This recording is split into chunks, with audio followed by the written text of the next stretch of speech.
ఈ 4 చోట్ల నువ్వు సిగ్గుపడ్డావు అంటే నీ జీవితం సర్వనాశనమైపోతుంది. జాగ్రత్తగా గుర్తుంచుకో. కోపం రావడం అనేది మానవ సహజమే. కానీ అది ఎప్పుడు, ఎక్కడ, ఎవరి మీద ప్రదర్శించాలో తెలుసుకోవడమే నీ బుద్ధి అనేది. కొన్నిసార్లు సిగ్గు కారణంగా కొంతమంది జీవితంలో కొన్ని ముఖ్యమైన విషయాల్ని సరిగ్గా పూర్తి చేయలేరు. ఇలాంటి చోట్ల మాత్రం అస్సలు సిగ్గుపడకూడదు. పడ్డారు అంటే తర్వాత మీరే పశ్చాత్తాపడాల్సి వస్తుంది. గుర్తుంచుకోండి, ఇక్కడ సిగ్గుపడితే ఇబ్బందులను ఎదుర్కోవాలి అని, తర్వాత పశ్చాత్తాపపడాలి అని గుర్తుపెట్టుకోవాలి. చదువుని పొందడం లైఫ్లో చాలా అవసరం.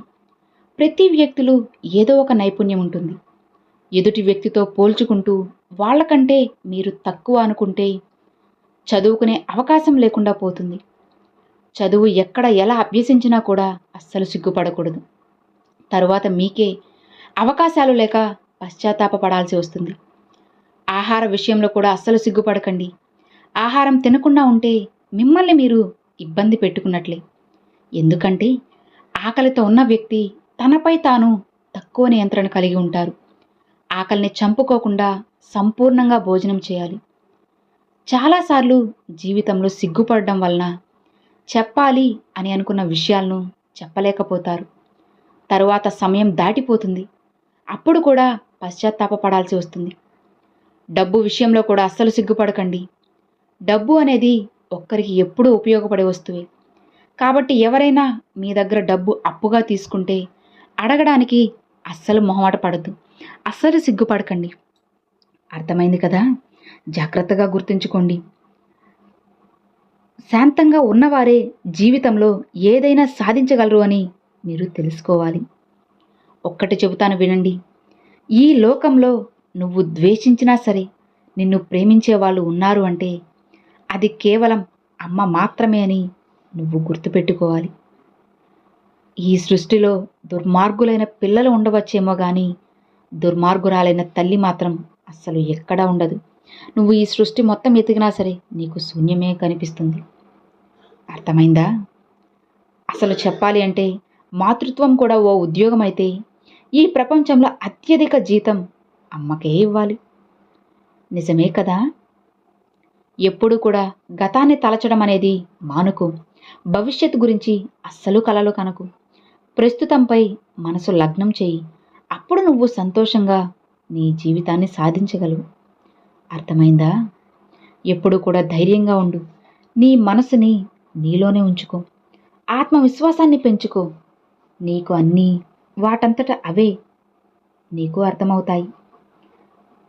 యుద్ధం అనేది నీలో నీకోసం నిన్ను మార్చుకోవడానికి జరగాలి.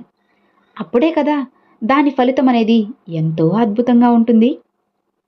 ఇతరులు నీ గురించి కావాలని మాట్లాడే చెడు నీ పాదాలకు అంటిన దుమ్ముతో సమానం. దాన్ని నువ్వు దులుపుకోవాలి కానీ పదే పదే తలుచుకొని కుమిలిపోకూడదు. గుర్తుంచుకో, అసలు జీవితం అంటే ఏంటి? జీవితం అనేది ఒక పువ్వు లాంటిది. అందులోని మకరందమే కదా ప్రేమ అంటే. ఇతరుల కష్టాలను తీర్చే శక్తి మనకు లేకపోయినా సరే కష్టాల్లో ఉన్న వారికి ధైర్యం చెప్పే మంచి మనసైనా మనకి ఉండాలి. అర్థమైందా? ఈ లోకంలో ఉన్న అన్ని దుఃఖాలకు మూలం బంధం. అందుకే ఎక్కువగా బంధాలను పెంచుకోకు. అలా పెంచుకొని తరువాత నువ్వే బాధపడాల్సి వస్తుంది. గుర్తుంచుకోండి, వేలాది వ్యర్థమైన మాటలు నువ్వు వినడం కన్నా శాంతిని, కాంతిని ప్రసాదించే మంచి మాట ఒక్కటి విన్నా చాలు. జీవితం సంతోషమయమవుతుంది. యుద్ధంలో 1000 మంది వీరులను సంహరించే వాడికన్నా తన మనస్సును తాను జయించిన వాడే కదా అసలు సిసలైన వీరుడంటే. తప్పుదారి పట్టిన మనసు కంటే పెద్ద శత్రువు ఈ ప్రపంచంలో ఏదీ లేదని తెలుసుకో. మనశ్శాంతి ఎక్కడెక్కడో వెతికితే దొరికేది కాదు. అది నీలోనే ఉంటుంది అని నువ్వు గుర్తుంచుకోవాలి. నిజమే కదా? ఒక్కసారి ఆలోచించి చూడు, నీకే తెలుస్తుంది. నీ మనసు నీ అదుపులో ఉంటే నువ్వు అడవిలో ఉన్నా సరే ఆనందాన్ని పొందుతావు. రాజులాగా జీవించగలవు. ఈ లోకంలో ఏదీ శాశ్వతం కాదు. నిన్ను నువ్వు ఒత్తిడికి అస్సలు గురి చేసుకోకు. ఎంతటి గట్టి పరిస్థితినైనా సరే మారిపోక తప్పదు. కాబట్టి ధైర్యంగా ఉండు. ఏది కూడా ఈ ప్రపంచంలో శాశ్వతం కాదు కదా. ఈరోజు ఉన్న కష్టం ఖచ్చితంగా రేపు నీ నుంచి దూరంగా వెళ్ళిపోతుందని తెలుసుకో. అర్థమైందా?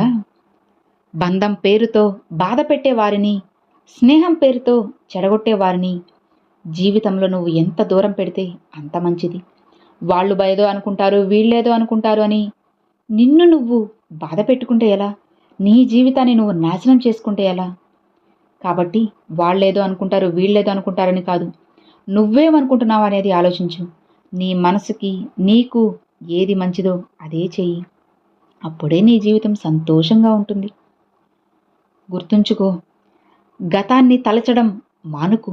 భవిష్యత్తు గురించి కలలు కను. ప్రస్తుతంపై మనసు లగ్నం చెయ్యి. అప్పుడే నువ్వు ఏదైనా సరే సాధించగలవు. ఎప్పుడూ కూడా ఒక్క విషయాన్ని గుర్తుంచుకోండి. అసూయతో బ్రతికే వారికి సరైన నిద్ర ఉండదు.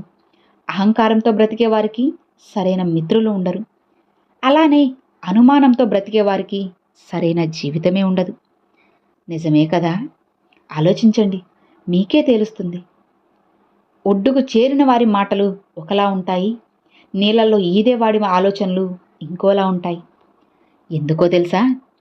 ఒకరిది అనుభవం, మరొకరిది పోరాటం.